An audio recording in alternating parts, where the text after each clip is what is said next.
अस्सलाम वालेकुम। मैं मोहम्मद शाहज़ेब अकबर आज आप सब के सामने हाज़िर हूँ।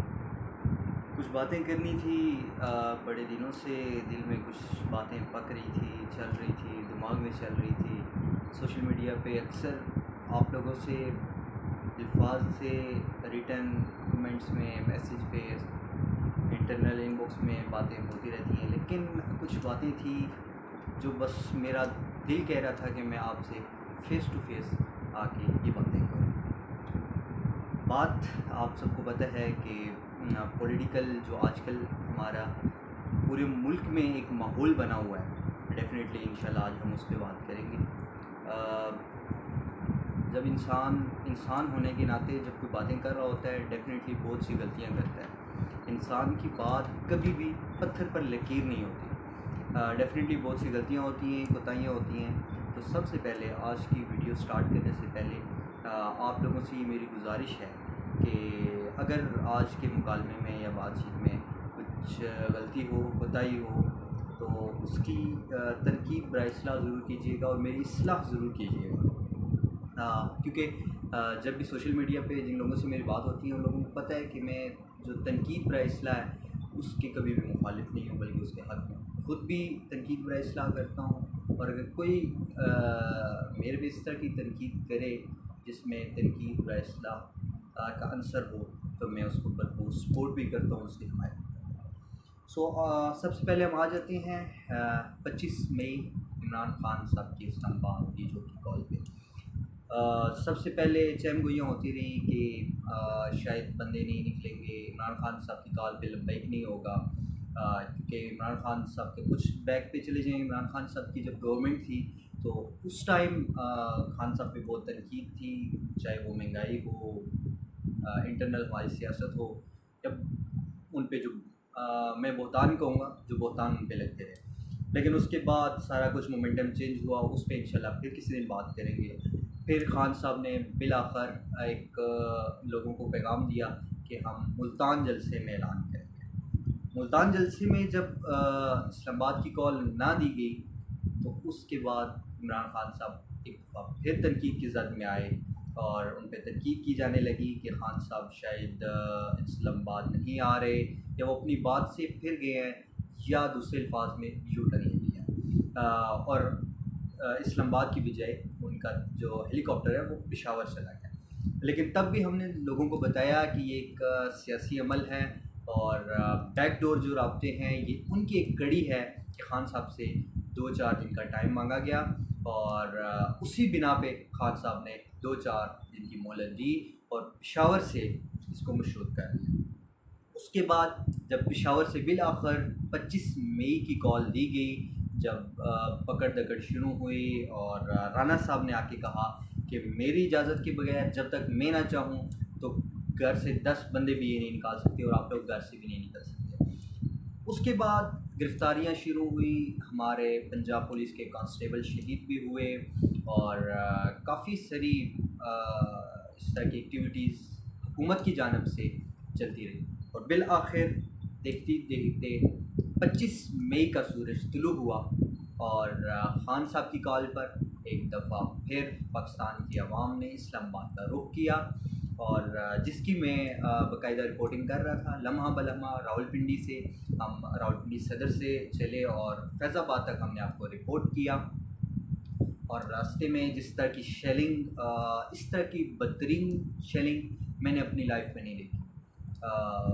भरपूर शेलिंग, बर्बरियत, हमारे कारकुनों की गिरफ़्तारी, हमारे एक MNA साहिब को फैज़ाबाद से गिरफ़्तार कर लिया गया जब हमारी रैली वहाँ पर पहुँची। खैर मैं तो उस तशद्दुद का हिस्सा नहीं था। हम रिपोर्टिंग कर रहे थे, आपको लम्हा बलम्हा ख़बर आप तक पहुँचा रहे थे और लेकिन वो भी डिले हुई क्योंकि इंटरनेट सर्विस मुअत्तल थी और भरपूर शेलिंग, जुल्म, बर्बरियत और इसके बावजूद ख़ान की कॉल पर लोग इस्लामाबाद पहुँचे और वहाँ पर अपनी मंज़िल मकसूद तक उन्होंने रसाई हासिल की। और इन दिनों में रात को जो गिरफ़्तारियाँ हुई, गैर कानूनी गिरफ़्तारियाँ, बल्कि आप उनको अगवा कहें तो दूसरी इस्तिलाह में आप उनको गिरफ़्तारी की बजाय अगवा कह सकते हैं, क्योंकि बग़ैर वारंट के घरों में दाखिल होके अल्लामा इकबाल शायर मशरक़ की बहू नासरा जावेद के घर पर छापा मारा गया, अल्लामा इकबाल के पोते के घर पे छापा मारा गया, औरतों को हरासा किया गया। जो लोग औरतों की इज़्ज़त के अलमबरदार बनते थे और जमहूरियत के अलमबरदार बनते थे, उन्होंने जमहूरियत का जनाज़ा भी निकाला और चार दीवारी के तकद्दुस का भी जनाज़ा निकाला। उसके बाद हम आ जाते हैं जब ख़ान साहब को कहा गया कि हम आपको इस्लामाबाद में भी दाखिल नहीं होने देंगे, और बिलाखिर ख़ान साहब इस्लामाबाद में दाखिल भी हुए और मंजिल मकसूद तक पहुँचे भी। और फिर वो लोग नज़र ना आए जो कहा करते थे कि ख़ान साहब इस्लामाबाद में दाखिल नहीं हुए। जो हकीकी अल्फाज थे वो खैर मैं अभी आपके सामने अदा नहीं कर सकता, जो हमारे इंटीरियर मिनिस्टर की जानिब से अदा किए गए थे। उसके बाद हम आ जाते हैं सुप्रीम कोर्ट के किरदार पे। सुप्रीम कोर्ट ने सालसी का किरदार अदा किया। एक दफ़ा दिन में मुज़ाकरात हुए जो किसी भी नहज पर नहीं पहुंच सके, और दोबारा रात में एक दफ़ा फिर दोनों जानब से कमेटियों को बिठाया गया और उनमें सालसी का किरदार अदा किया गया। और बिलाखिर जब ख़ान साहब आवाम के होते हुए भी सुबह उन्होंने धरने की कॉल ख़त्म की, तो उन पर एक दफ़ा फिर तनकीद हुई, और हम लोगों ने फिर कहा कि ये किसी न किसी बैकडोर राब्ते की नज़र हुआ है, और ख़ान साहब को यकीन दहानी कराई गई है, जिसमें सुप्रीम कोर्ट की जानिब से भी सालसी का किरदार अदा किया गया। लेकिन लोगों ने फिर हमारी बात पे तनकीद की, जैसे रवायती अंदाज में जिसको कह सकते हैं तनकीद हुई, लेकिन हम अपने मौक़िफ़ पे डटे रहे, जिसका कुछ हिस्सा हमें नज़र आ गया। पहली डेवलपमेंट्स आज से स्टार्ट हो गई बलूचिस्तान की असम्बली से, जहाँ पे अदम एतमाद अब्दुल क़ुद्दूस बिंजो साहब की हुकूमत के ख़िलाफ़ पेश होना थी, वो ना पेश हो सकी। बाप पार्टी ने अपनी हिमायत PDM के हक़ में जो थी उस पर गौर शुरू कर दिया है और बताया है कि हम इस पर गौर करेंगे। इसके बाद यहाँ पे ये बात एंड हुई। इंशाल्लाह अब 6 दिन की मोहलत दी है ख़ान साहब ने, और कुछ डेवलपमेंट्स आज से स्टार्ट हो गई हैं। हमारा भी यही मौक़िफ़ है कि अगले चंद दिनों में, 6 दिन ना भी हों तो इंशाल्लाह चंद दिनों में हमारे ख़्याल के मुताबिक, हमारे सोर्सेज़ के मुताबिक असम्बलियों के तहलील होने के इम्कान मौजूद है, और नए इलेक्शन की तारीख भी आ जाएगी। आज इलेक्शन कमीशन ने नेक्स्ट जो इलेक्शन होने हैं उनका तखमीना भी पेश कर दिया है, जो 47 अरब के राउंड अबाउट है। अब आ जाते हैं पेट्रोल प्राइसेस, जो आज 12 बजे से जिसका इतलाक़ हो चुका है। जिस टाइम अभी मैं वीडियो बना रहा हूँ, इस टाइम 1.5 घंटा हो चुका है। पेट्रोल प्राइसेस, डीज़ल प्राइसेस और मिट्टी के तेल पे जो इंक्रीज़ था वो लागू हो चुका है। यही गवर्नमेंट जो आज इक़्तिदार में है, और यही आपके फ़ाइनेंस मिनिस्टर, ये जब हुकूमत में नहीं थे और बाहर थे हुकूमत से और हुकूमत पर तनकीद करते थे, उस वक्त की मौजूदा हुकूमत जो PTI की गवर्नमेंट थी उस पर तनकीद की जाती थी कि ये महंगाई बहुत ज़्यादा कर रहे हैं, पेट्रोल प्राइसेस इंक्रीज़ कर रहे हैं। पेट्रोल प्राइसेस इंक्रीज़ करने से आम आवाम पर इसका असर पड़ता है, और वो उस टाइम एक मंतक पेश किया करते थे कि पेट्रोल हम ₹1 भी और नहीं बढ़ने देंगे। ये कोई जवाज़ नहीं है कि आप $1 मिलियन IMF से ले आएँ और यहाँ से पेट्रोल इंक्रीज़ कर दें, तो ये हमारी कोई कामयाबी नहीं है, और हम ₹1 भी और बढ़ाने के मुतहम्मिल नहीं हो सकते। और उस टाइम मुफ्ती इस्माइल साहब कहा करते थे कि हमारी आवाम की जेब में इतने पैसे नहीं हैं कि वो ₹135 पर लीटर पेट्रोल परचेज़ करें। उस टाइम हम लोग इन लोगों को समझाया करते थे, बताया, समझा तो खैर हम नहीं सकते, बताया करते थे, एनालिसिस करते थे, इंटरनेशनल मार्केट की सूरत बताते थे। लेकिन हमें एक बात बताई जाती थी कि हम लोग पाकिस्तान में रहते हैं, हमारा बाहर से लेना देना नहीं है। और मुफ्ती इस्माइल साहब नेशनल टीवी पर बैठ के ये दावा करते थे कि हमें एक दफ़ा मौका दें, हम इन जो प्राइसेस हैं इनको डिक्रीज़ करेंगे।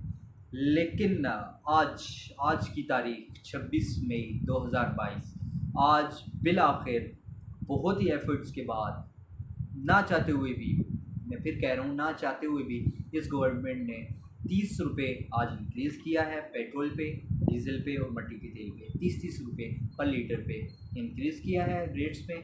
और आज क्या मंतिक दे रहे हैं कि आज अगर हम इन पेट्रोल प्राइसेस को इंक्रीज़ ना करें तो हमारा मुल्क डिफ़ॉल्ट कर जाएगा। और आज जो माजी में तनकीद करते थे पेट्रोल प्राइसेस बढ़ाने पे, वो आज ये बात बता रहे हैं हमें कि आज अगर हम पेट्रोल प्राइसेस इंक्रीज़ ना करें तो ये डिफ़ॉल्ट हो जाएगा। और इमरान खान साहब ने ये मुल्क को कौम के साथ जुल्म किया है जो अपने दौर में उन्होंने पेट्रोल प्राइसेस इंक्रीज़ नहीं की। जी हाँ, मैं आपको बता रहा हूँ कि खान साहब ने इंक्रीज़ ना करके हमारी आवाम के साथ जुल्म किया है। ये कहना है आज के हमारे फाइनेंस मिनिस्टर मिफ्ताह इस्माइल साहब। और उनका फ़ार्मूला ये है कि वो बता रहे हैं कि अगर हम इमरान खान साहब के फ़ार्मूला, ये बात थोड़ी आखिरी बात में कर रहा हूँ, थोड़ा समझने की है कि अगर आप लोगों को समझ आए तो थोड़ा मुझे समझा दीजिएगा, क्योंकि मुझे इस बात की समझ नहीं आई। मिफ्ताह इस्माइल साहब कह रहे हैं कि अगर हम इमरान खान साहब के फार्मूला पर जाएं तो आज पेट्रोल प्राइसेस 202 रुपये होने चाहिए। और साथ में वो ये भी तनकीद कर रहे हैं कि खान साहब ने ना बढ़ाकर जुल्म किया है। तो मिफ्ताह इस्माइल साहब, सबसे पहले आप इस्लाह कर दें हमारे अवाम की कि खान साहब का फार्मूला ना बढ़ाने का था या पेट्रोल बढ़ाने का था। क्योंकि एक तरफ आप कह रहे हैं कि ना बढ़ा के जुल्म किया, दूसरी तरफ कह रहे हैं कि अगर हम उनके फार्मूला पर जाएँ तो 202 रुपये होने चाहिए। और आज आपने एक दफ़ा फिर पेट्रोल का बम आवाम पे गिरा दिया है। इंशाल्लाह आपको जवाबदेह भी होना पड़ेगा। जवाबदेह इसलिए होना पड़ेगा कि जब आप अपोजिशन में थे तो शदीद तनकीद किया करते थे और कहा करते थे हम 1 रुपया भी नहीं बढ़ाने देंगे। और ये खान साहब की नाअहलियत आप ये कहा करते थे। और लास्ट रिपोर्ट के खान साहब कहा करते थे कि हमने रशिया से पेट्रोल लेना है, रशिया से पेट्रोल लेना है और रशिया से पेट्रोल लेना है, जो कि कम कीमत पे मिल रहा है। लेकिन हमारी आज की गवर्नमेंट उसको आगे ना ले के चल सकी और अमेरिका से कर्ज़ा लेके और उसी से महंगा पेट्रोल लेने की कोशिश कर रही है।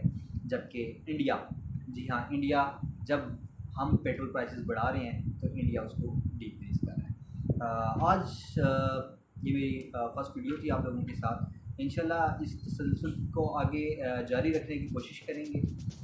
आपके सामने जो मेरे दिल की बातें होंगी वो इंशाल्लाह किया करूँगा। और आप लोग भी चाहे तनकीद हो या तारीफ़ हो, अपना इज़हार ख्याल शादी बखबर को आज इजाज़त दीजिए। बहुत शुक्रिया।